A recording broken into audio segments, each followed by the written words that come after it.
Do you remember that one day I needed to leave with my mom? Because I do.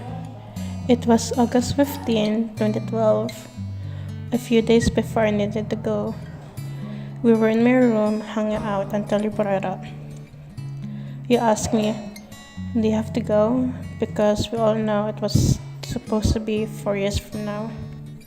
I didn't say anything but let go the question. We talk about our childhood and all of the stupidest things we did. But remember that time when you couldn't go out because you were grounded? And just one phone call away, I was there to hang out with you at your house, and then I would sleep over there too.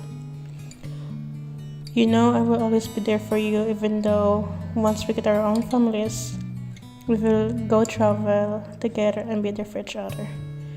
Since we were kids, both of us are so close because our families couldn't even separate us.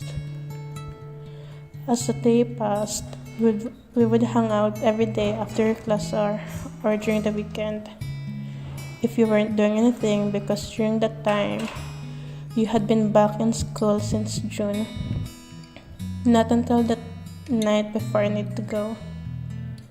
I was giving my mom the clothes I would need to bring.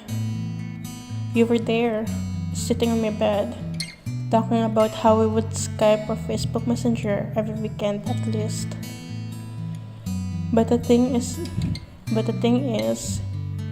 it is so hard, Janine, for both of us.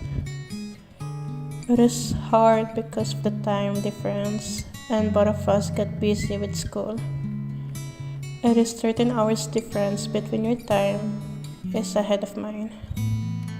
You were so shocked when the time was here already. You were crying because you didn't want me to go. I didn't write this because I want to tell you a story or to be dramatic.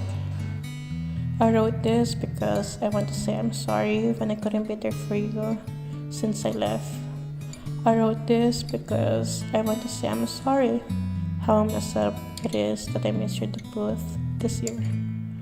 I wrote this because I didn't know how shocked you were when I needed to go, and you knew that either way I wouldn't have any choice but to go at the time. I wrote this because of the closeness we both have is gone. It is not how it used to be anymore.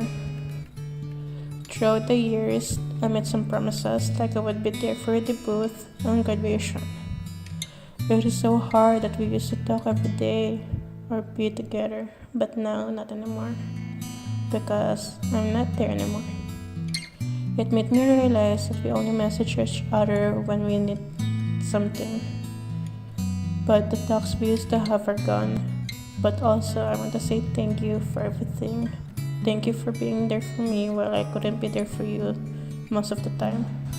Thank you for the patience and some advice you gave me, even though I should be there. One who should give you the advice that you need, or vice versa. Even though we did drift apart, I hope you know that I would be there for you anytime you need me, even though both of us grew apart already.